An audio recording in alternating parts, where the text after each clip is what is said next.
میرپور آزاد کشمیر میں منشیات فروشوں کے خلاف زبردست کارروائیاں۔ واقعات کے مطابق S S P Irfan Saleem کی خصوصی ہدایت پر D S P city Nadeem Arif کی نگرانی میں ایس ایچ او تھانہ سٹی زہیب طاہر کے ہمراہ اے S I Mehboob Hussain, D F C Sohail Hafeez, Zulfiqar Ali, Nadeem Yasin اور ناظم حسین کی تگڑی کارروائیاں۔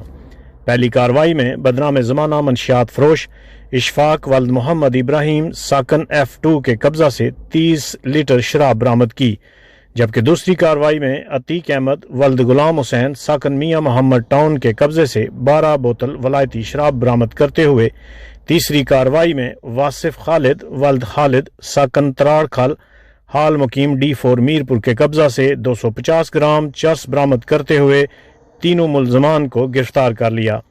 گرفتار ملزمان کے خلاف FIR درج کر لی گئی ہے اور مزید تفتیش جاری ہے۔